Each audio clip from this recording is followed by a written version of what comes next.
Blair Holloway was seconds from storming out of the restaurant when his mother grabbed the waitress's wrist and began crying in Italian water, spilling guests staring, his voice snapping in embarrassment as he told the waitress to ignore her until she answered back fluently, calmly, with 5 perfect words that froze the room. Because what Blair didn't know was that the woman kneeling beside his mother wasn't just a waitress, but a world-class art historian, and the broken sentence his mother whispered wasn't nonsense at all, but the key to a lost Renaissance treasure, a family betrayal, and a reckoning that would destroy the cousin who thought power and money had already won.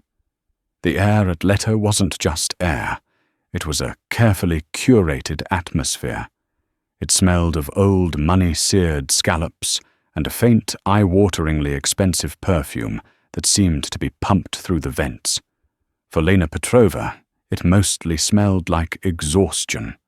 At 28, Lena's life was a masterclass in irony. Her mind held a doctorate-level understanding of the Florentine Renaissance. She could date a Quattrento sculpture by the chisel marks on the marble debate the use of lapis lazuli in a Ghiario fresco and translate medieval Italian dialects. Her hands, however, were currently polishing a set of Christofle silver forks, making sure the LTL monogram faced precisely north. She was a ghost in a crisp black apron. Petrova Lena flinched. Geoffrey, the restaurant's maitre, snapped his fingers without looking up from his reservation screen. Geoffrey had the slicked back hair of a 1980s stockbroker and the soul of a parking meter. Yes, Geoffrey. Table 7. The Hendersons are complaining. They said you seemed distracted when you described the foie gras. Are you distracted? Petrova, no Geoffrey. I was just ensuring the wine was decanted. Focus. He hissed his voice. A low threat. These people pay our salaries. They don't pay to see a dreamy waitress. They pay for perfection. Your brother's medical bills can't be paid with daydreams, can they? The jab was low, and it landed. Lena's jaw tightened. No, Geoffrey. Her younger brother Sam was the beginning and end of her world. Sam was 22, had a wicked sense of humor, and lungs that were slowly, terrifyingly failing him. His cystic fibrosis required a new cocktail of medications drugs with names as long as her arm and price tags that looked like a down payment on a house. Her art history degree, once her pride, was now just a 150,000 Dotzelen piece of paper, proving she was qualified for precisely nothing that could help Sam today. So she worked at Lowell 6 nights a week, taking the subway back to her tiny 5th-floor walk-up in Atoria, Queens, long after midnight, her feet screaming. She refocused, pasting on the lit wall smile, a placid, unobtrusive mask of polite interest. She moved through the dining room, a silent ballet of service. She cleared plates, refilled water glasses, and described the amuse-bouche with the same rehearsed elegance she once used to describe Buccelli's Primavera. At 8:00 p.m., the front doors opened, and a chill different from the November air outside swept in. It was Blair Holloway. Even people who didn't read Forbes knew Blair Holloway. He was Holloway Capital, the monolith of private equity that bought and sold companies like they were baseball cards. He was tall, dressed in a bespoke Bion suit that probably cost more than her brother's last 3 hospital stays, and he radiated an aura of profound tectonic impatience. With him was an older woman, frail and elegant, draped in a soft cashmere shawl. Her silver hair was coiffed perfectly, but her eyes large, and a beautiful faded blue were wide with a kind of gentle confusion. This was Francesca Holloway, the matriarch rarely seen in public. Geoffrey Blair said, his voice a low baritone that cut through the restaurant's murmur. He didn't greet. He announced my table. Of course, Mr. Holloway, right this way. Geoffrey was suddenly a different man, bowing and scraping his voice, coated in honey. He seated them at the best table in the house table, 12, a plush corner booth overlooking the park. Petrova Jeffrey snapped back in form as he passed the service station. "You're on table 12. Do not mess this up. He's a just the facts kind of customer. No small talk, and for God's sake, don't let the old woman bother him." Lena's stomach twisted. She grabbed her silver tray, took a deep breath, and walked toward the billionaire. Blair Holloway didn't look up when Lena approached. His attention was completely absorbed by his phone, one thumb scrolling furiously, while the other hand held a pen tapping a rhythmic, irritating thwack, thwack, thwack against the table. Francesca, his mother, was staring at the intricate flower arrangement. In the center of the table, her hands clasped tightly in her lap. "Good evening." Lena began, her voice the perfect Leto-approved modulation of warm and invisible. "Welcome. May I offer you some sparkling water, or perhaps start you with tasting menu," Blair said, not looking up from his screen. "Both of us, and a bottle of Batard Montrachet 17. He gestured vaguely at himself. "We'll have a glass." She a flick of his eyes toward his mother. "We'll have mineral water. No ice lime wedge. Go." Lena froze for half a second. The curtainness was staggering even for Lual. He had dismissed her like a talking appliance. "Very good, sir," she said, her smile cemented in place. She retrieved the wine, presented the bottle for his distracted, dismissive nod, and performed the decanting ritual with flawless precision. She poured his glass, then his mother's water. As she placed the glass of water on the fine linen tablecloth, Francesca's hand darted out, not for the glass, but for Lena's wrist. Her skin was paper-thin, her grip surprisingly strong. Cara Francesca whispered, her voice trembling. "Dov Samater, where are we?" Blair sighed a sound of pure, unadulterated annoyance. "Mother, please," he said finally, looking up. Not at his mother, but at Lena. "She gets like this, just ignore it." No, Francesca said, her voice rising in panic. She was looking past Lena at the opulent, dark wood-paneled room. Her eyes were wide with fear. "Nonazam Volt. This isn't my home. I want Antonio. Where is my husband?" "Mom, stop it." Blair snapped, his voice low and sharp. "You're making a scene. Antonio is gone. You know that. Speak English." The word Antonio seemed to break something in the old woman. Her face crumpled. She pushed the water glass away, knocking it over. Water spilled across the linen, dark and spreading. "No. L'hanno preso. L'hanno preo," she cried out, her voice now loud enough to turn heads at the neighboring tables. "Il è oro epo. They took it. They took it.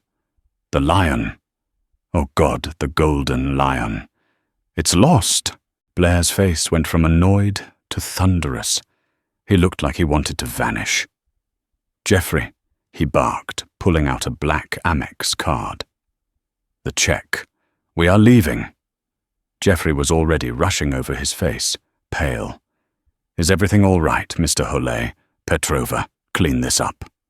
But Lena wasn't looking at Jeffrey or Blair. She was looking at Francesca. She saw the raw, naked terror in the woman's eyes, a terror that transcended language. This wasn't a scene. This was anguish. Ignoring her boss, ignoring the billionaire, Lena dropped into a low crouch beside the booth. Bringing herself level with Francesca, she gently took the woman's trembling hands in her own. Signora Lena said, her voice soft, her Italian fluent and perfect like a melody from another time. "That," clears throat. "Securena ma'am," clears throat. "It's all right. You are safe. My name is Lena." Blair Holloway's head snapped toward her. His phone mid-scroll stopped. His mouth was slightly open. He was staring at Lena as if she had just sprouted a second head. Francesca's cries hitched. She focused on Lena, her blue eyes searching. Tu mi capisci? You understand me, see?" Lena said, rubbing the woman's knuckles gently. "Yes, of course I do. The lion. The golden lion. It is safe. It is not lost. This was a guess, a shot in the dark, but it was the right one. The tension drained from Francesca's shoulders. Sicuro, she whispered. Mo padre. Antonio. Mea hai dato. Save my father. Antonio. He entrusted it to me. Allura Lena repeated firmly, drawing on a memory from an art lecture. Leon San Miniato for Vigilante. It is safe like the lions of San Miniato. Strong watchful. At the mention of San Miniato, Francesca's eyes cleared. A flash of recognition, sharp and bright, cut through the fog of her confusion. She gripped Lena's hand. Si San Miniato, she whispered, her voice, urgent, conspiratorial. Stombra do Lustolobe. Yes. San Miniato. Under the shadow of the doctor. He hid it there. He must not find it. He would sell it. Lena's blood ran cold. This wasn't a dementia-fueled ramble. This was a clue, Chisora Lena asked. Who would sell it? Victor Francesca whispered, her eyes clouding over again. Victor. Blair Holloway made a sound, a sharp intake of breath. He was leaning so far across the table, his suit jacket was bunched at his shoulders. His face was white. What did she say? He demanded, his voice a raw rasp. What did she just say? Lena looked from the confused old woman to the stunned billionaire. Geoffrey was frozen a few feet away, his jaw slack. I was just calming her, sir. Lena said, switching back to English, her server's mask slipping back into place. No, Blair said, standing up. He threw the AMX card on the wet table. You will tell me exactly what she said. The car is outside. Geoffrey, pack her meal. We are leaving. Clear's throat. He wasn't speaking to Geoffrey. He was speaking to Lena. Lena stood her knees, shaking. Sir, I work here. I can't just... Geoffrey, Blair said, his eyes locking on the maitre. She's with me. Put her coat and whatever else she has in a bag. She's done for the night. Mr. Hollet I can't authorize. Blair's voice dropped to absolute zero. She is coming with me. If you have a problem with that, I will buy this restaurant by morning, and your first official act as former manager will be to clean out your locker. Am I clear, Geoffrey? His face the color of spoiled milk, just. Clear's throat nodded. Lena, her heart hammering against her ribs, watched as Blair gently helped his mother to her feet. Andy Mama, he said, his own voice shaky. He looked back at Lena. 5 minutes. My car is the black Bentley sedan out front. Be in it. The ride in the Bentley was the most surreal 10 minutes of Lena's life. She sat in the plush leather passenger seat, her cheap cloth coat in her lap, smelling of kitchen steam and anxiety. A silent driver navigated traffic.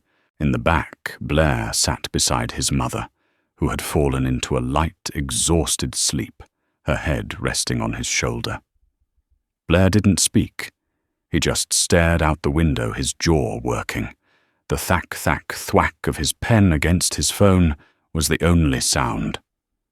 They pulled up to a towering, impossibly elegant pre-war building on Park Avenue.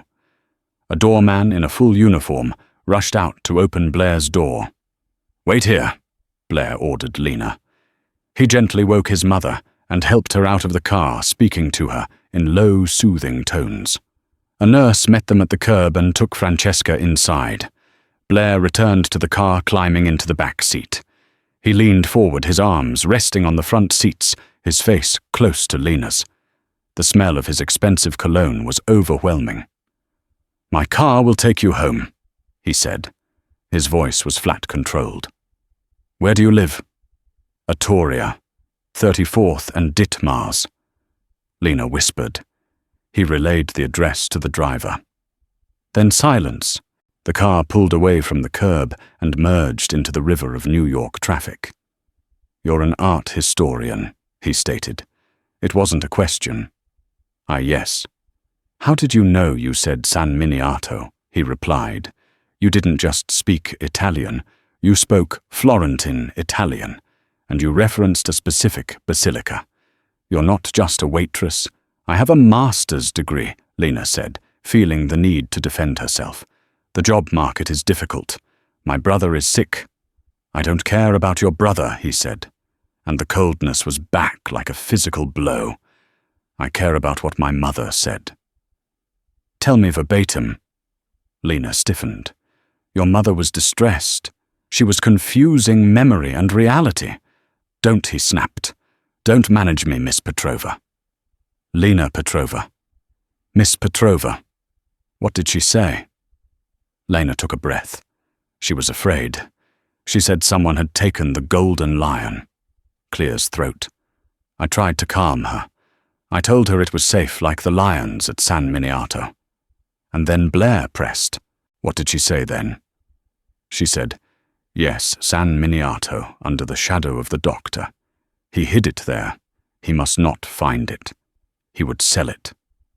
Then she mentioned a name, Victor. Blair Holloway closed his eyes.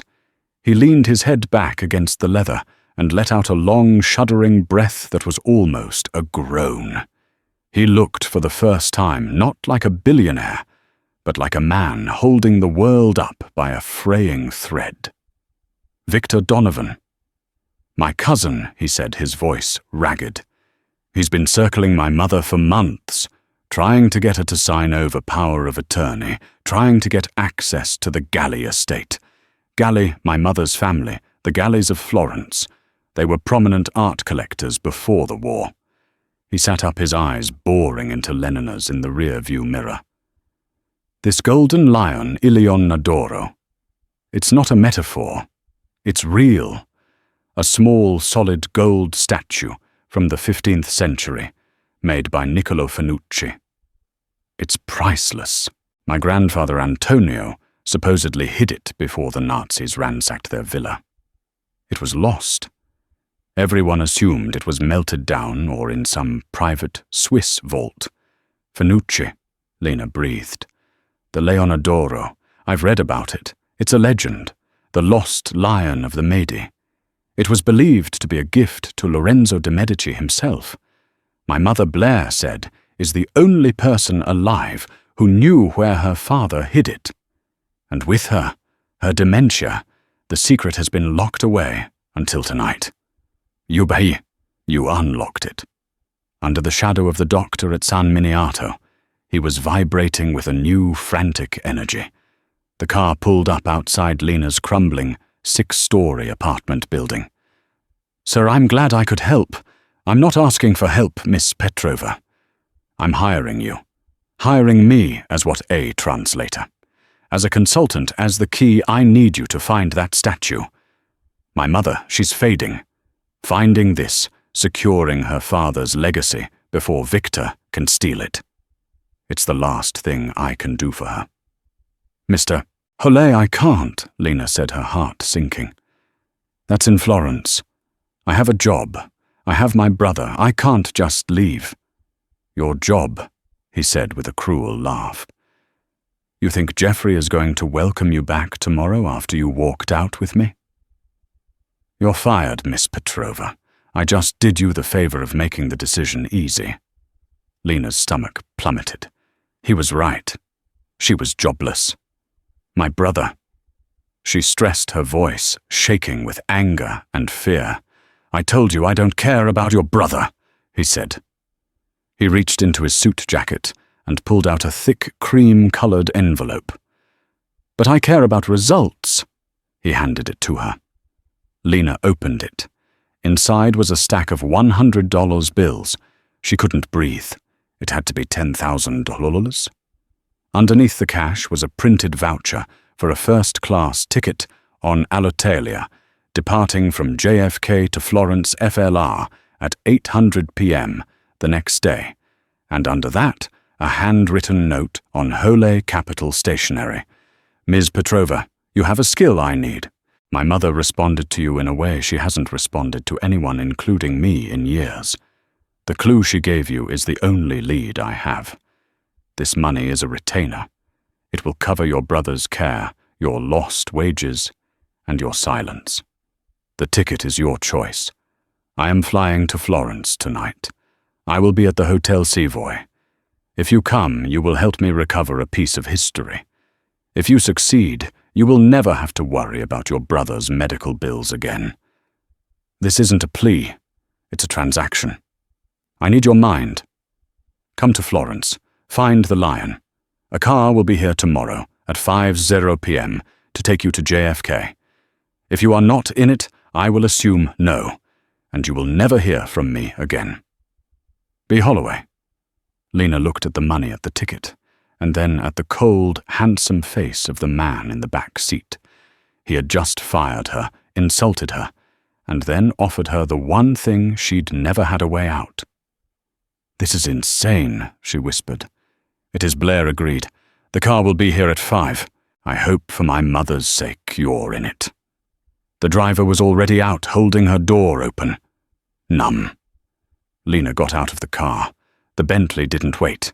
It pulled away, its red tail lights disappearing toward the bridge, leaving Lena standing on her dirty sidewalk, holding a fortune of plane ticket and an impossible choice. The next 24 hours were a blur of adrenaline and fear. Lena didn't sleep.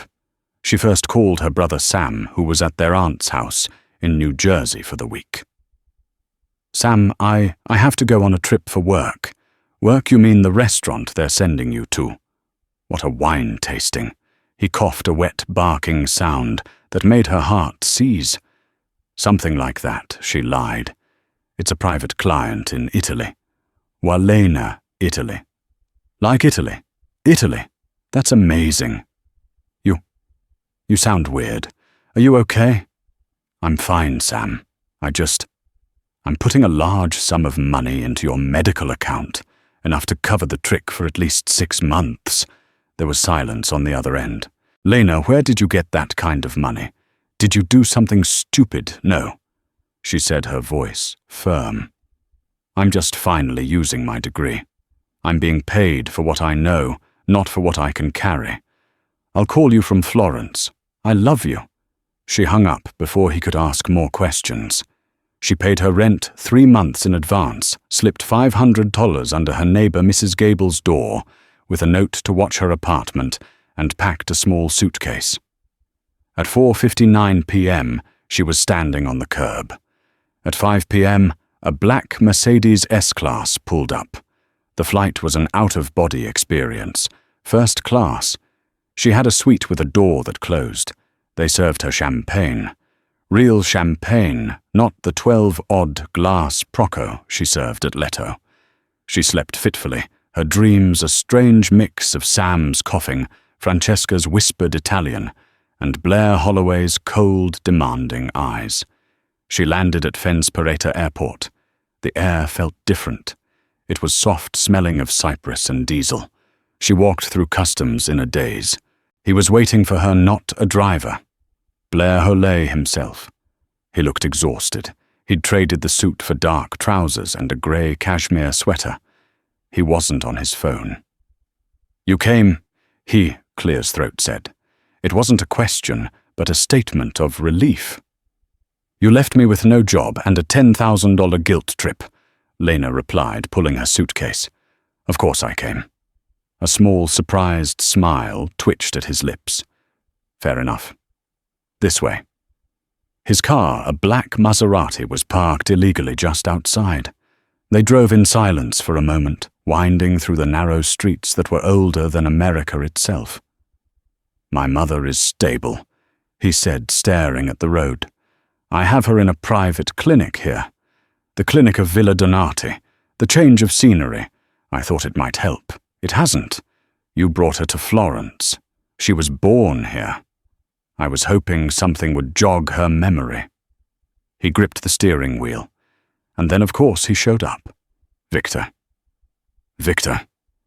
Blair confirmed, his voice laced with venom. "He must have a source inside my company. He knew I'd moved her. He's in Florence. I saw him this morning at the Café Gilly. He's staying at the St. Regis.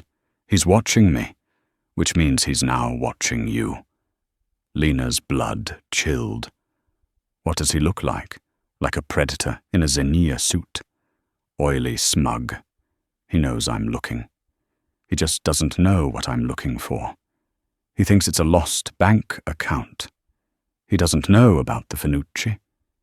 They pulled up to the Hotel Savoy on the Piazza della Repubblica. It was magnificent. You're checked in. He said, "Get settled. We start in 1 hour. We go to San Miniato." An hour later, Lena met him in the lobby. She had changed into practical flats, dark slacks, and a simple blouse. She looked like a scholar. So Blair said, as they got into a taxi, "My art history consultant. What's the plan?" Under the shadow of the doctor. What does it mean Lena's mind was for the first time in years completely, thrillingly alive? The fear was gone, replaced by the electric hum of the chase. "It's a riddle," she said, her voice confident. Francesca gave us 2 variables, a place San Miniato al Monte, and a person il theologian of great importance. San Miniato is a basilica. It's filled with art. We need to find a fresco, a statue or a tomb dedicated to one of the doctors, Augustinian Ambrose Jerome or Gregory the Great. And then we look for a shadow. A literal shadow. Blair scoffed. "It sounds like a children's game. Art history is a game, Mr. Hall. It's all about symbols. Artists in the Renaissance rarely painted a tree. They painted the tree of knowledge, or a symbol of fortitude. Your mother's clue is a piece of art. History itself." The taxi dropped them at the base of the hill. They walked up the sweeping staircase to the church. The view of Florence the Duomo, the Ponte Vecchio, spreading out below them like a painting. It was breathtaking. "Okay." Miss Petrova Blair said, "You'll find me a doctor." They entered the basilica. It was hushed, ancient, and beautiful. The air was cool and smelled of cold stone and old wax. Lena's eyes scanned everything. She was in her element. There, she said, pointing to a side chapel. "The Cappella del Cardinal del Portuaglio. It has fresco. But no, the main doctors aren't prominent." They moved through the nave past the stunning mosaic. They descended into the crypt. "This is it," Lena whispered. She pointed to a series of worn 14th century frescoes on the wall. That San Girolamo St. Jerome, Clear's throat, one of the primary doctors. "Okay," Blair said, his voice tense. "So under his shadow, what does that mean?" They looked. The fresco was on a flat wall. There was no shadow cast by it. Under. It was just a solid stone floor. "Maybe it's not literal," Blair muttered, running a hand through his hair. "Maybe it's a name, a tomb under his protection." They searched the floor. There were tombs, but the names were wrong. Gandhi, Schwarzer, Pazzino Gallino Antonio. "This isn't right," Lena said, frustrated. "It doesn't feel right." "Well, we're here. Look," Blair said, grabbing her arm. Lena followed his gaze. Standing in the entrance to the crypt, half hidden by a pillar, was a man. He was tall, with dark, slicked hair and an expensive-looking silk shirt. He was watching them, a small, knowing smirk on his face. As soon as he saw he'd been spotted, he held up his phone, snapped a quick picture, and melted back into the shadows of the main church. "Victor," Blair hissed. "He followed us. He knows we're at San Miniato." Lena said, her heart pounding. "He knows the where. He just doesn't know the what." "We have to move fast," Blair said, pulling her toward the exit. "Your first theory was a bust. What else have you got?" They burst out into the bright afternoon sunlight. Lena was blinking, her mind racing. Ildor. Ilto. Why does that sound so familiar? She looked out over the hillside, past the church, toward the magnificent cypress trees dotting the cemetery.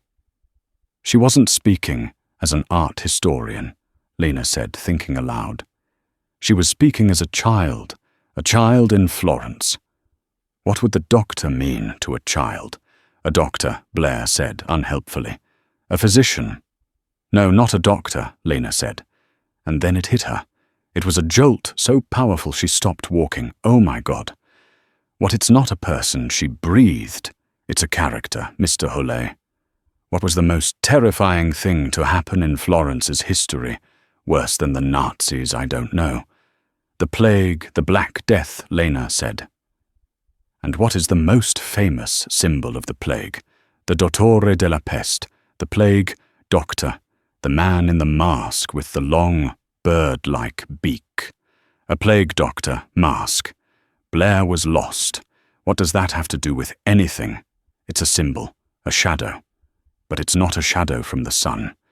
It's a place. San Miniato. It wasn't just a church. During the 1630 plague, the grounds were used as an oppidale, a hospital and the hill. It was used as a burial ground.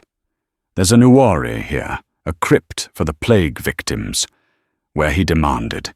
It's separate from the church, overlooked by tourists. It's there. She pointed to a small, squat stone building, half hidden by a row of cypress trees set lower down the hill. Come on, Clear's throat. They ran, half sliding down the grassy embankment off the main path. The building was old, the stone dark with age.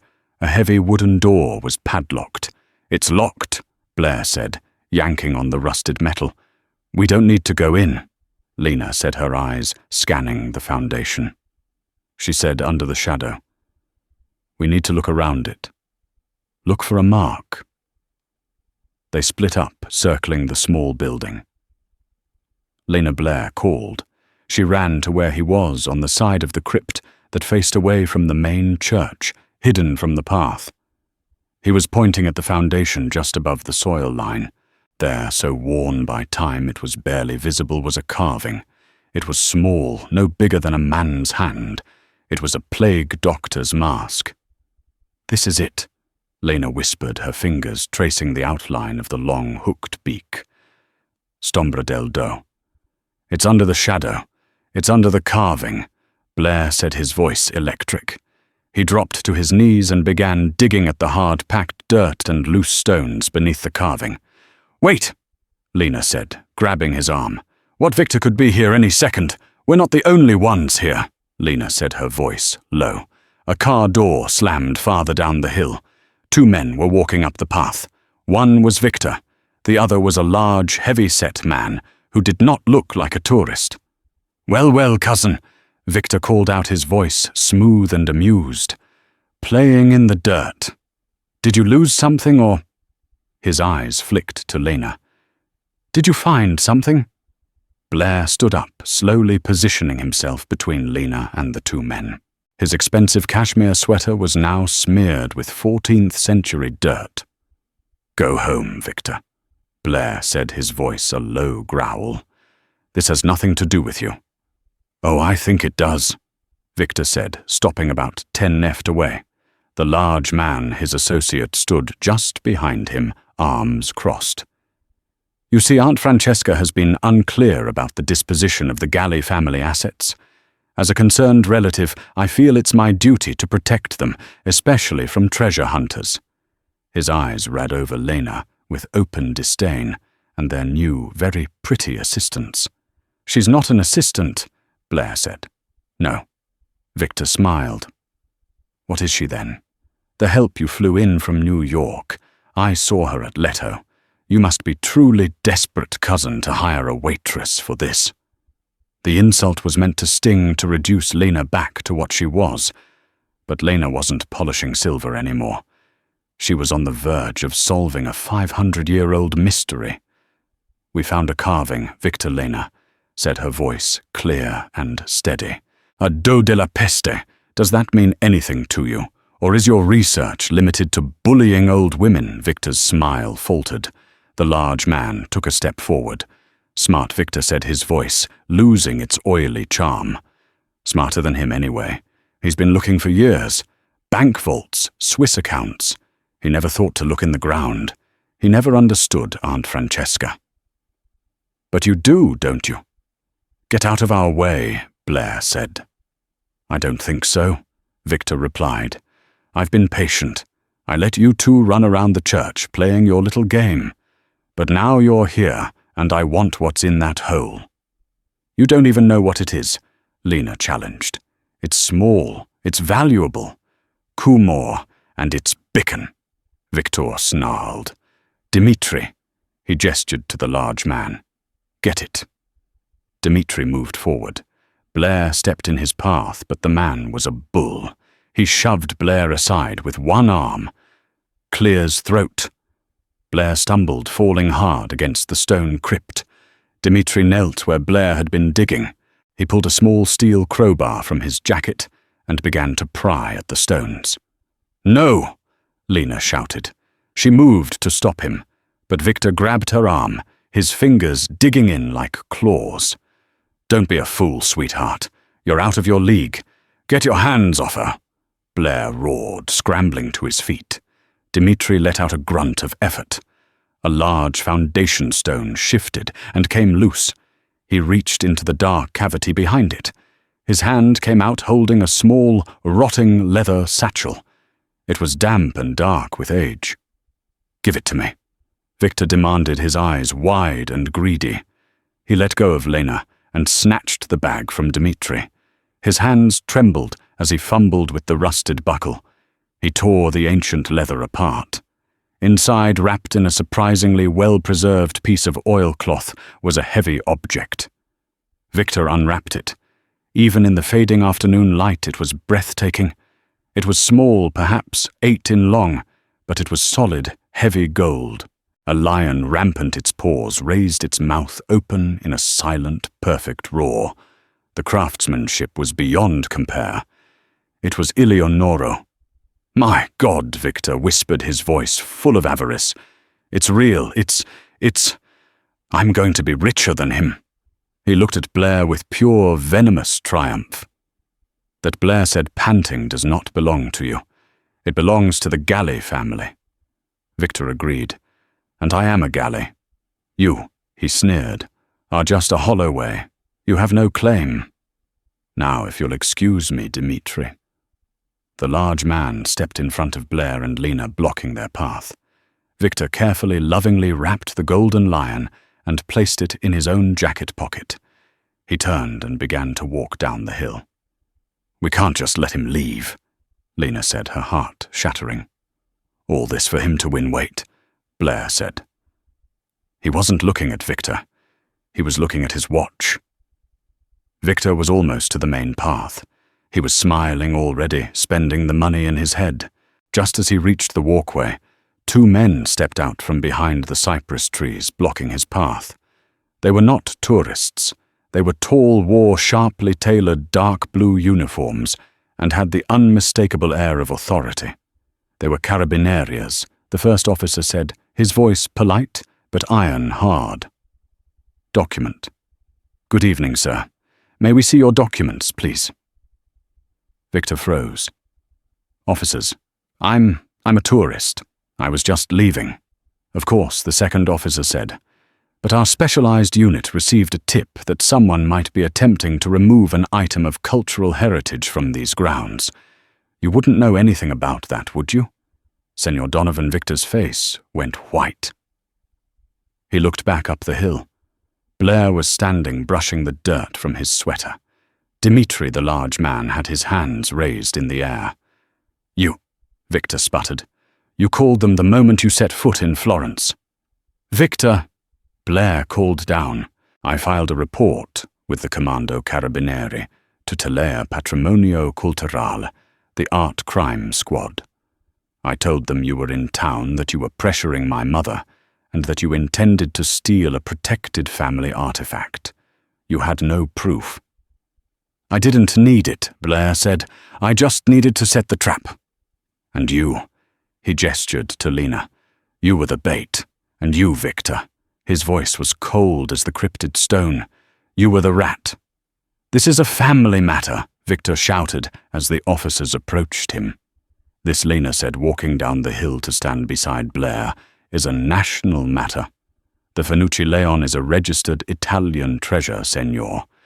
Even if it was lost by attempting to remove it without declaring it, You're committing a serious crime. The first officer turned to Lena. Signorina Petrova, the art historian.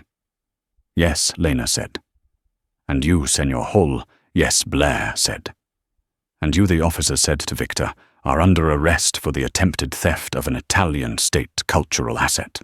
You can't, Victor yelled, as they expertly pinned his arms and searched his jacket.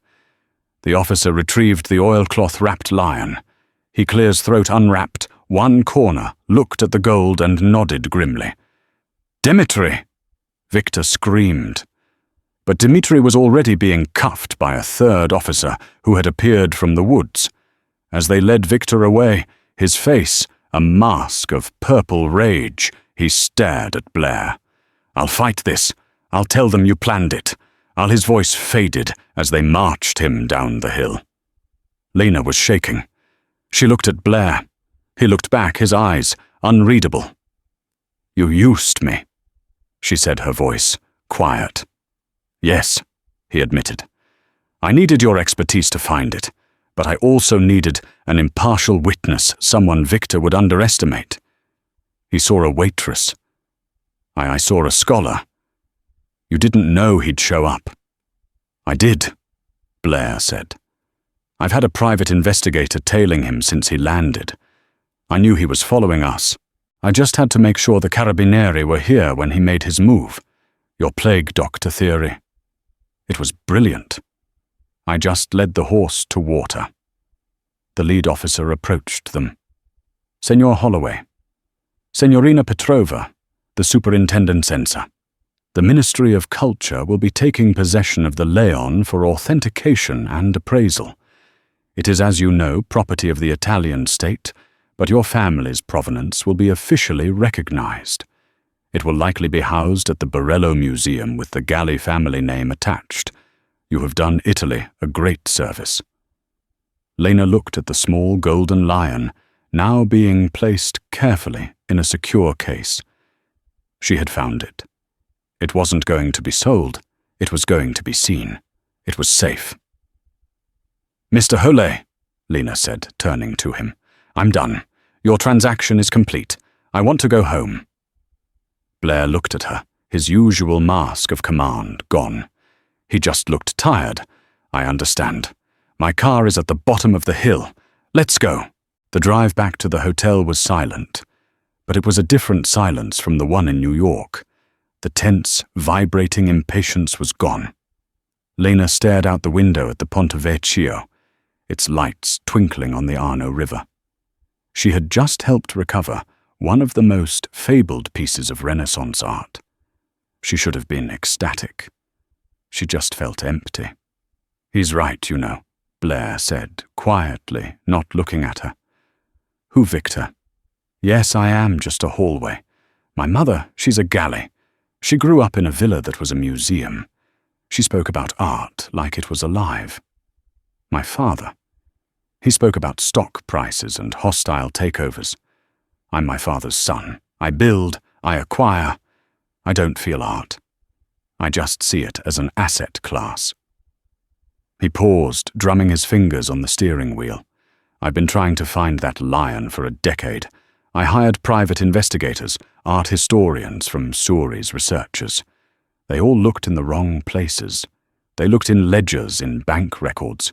They looked for a transaction. You looked at my mother. You listened to her. You understood her language. It's my job, Lena said, her voice flat. It's what you hired me for. No, he said, pulling the Maserati up to the curb outside the Hotel Savoy. He turned off the engine and the car went silent. He turned to face her. I hired a tool. I found a person. I was dismissive of you in New York at the restaurant. You told me you didn't care about my brother. Lena said, the memory of the sting, sharp and fresh. That was a lie, he said, and his voice was raw. It was a negotiating tactic, a cruel one. I'm not good at asking.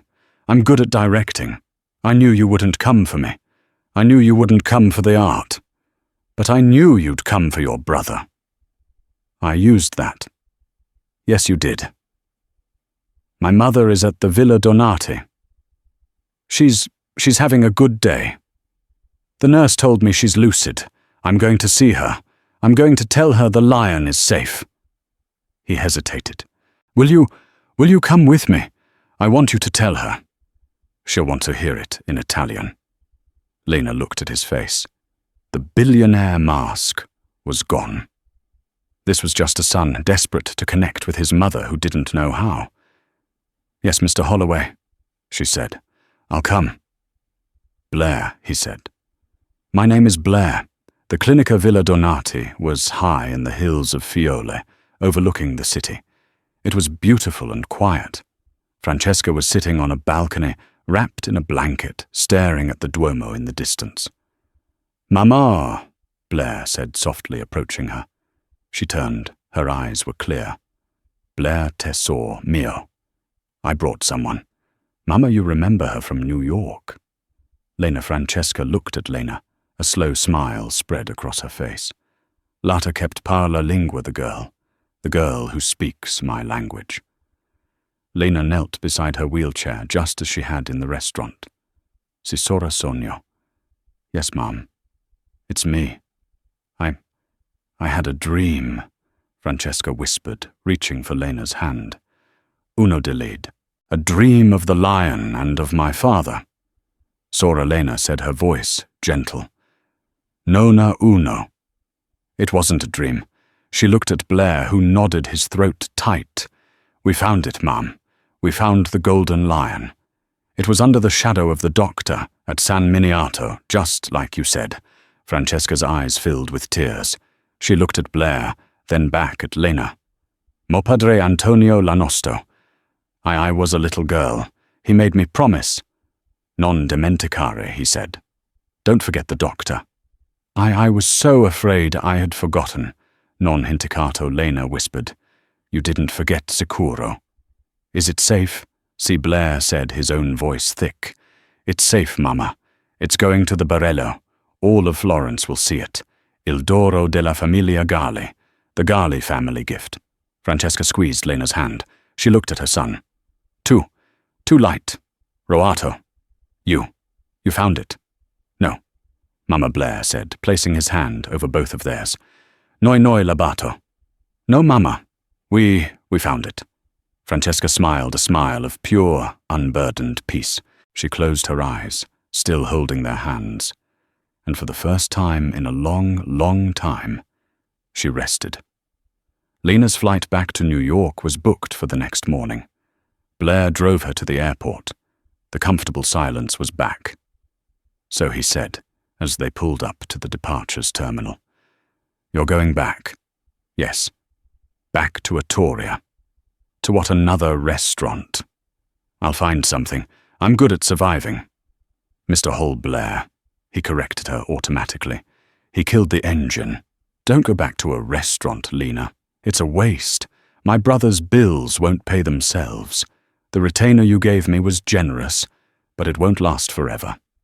I told you, Blair said that if you succeeded, you would never have to worry about his bills again.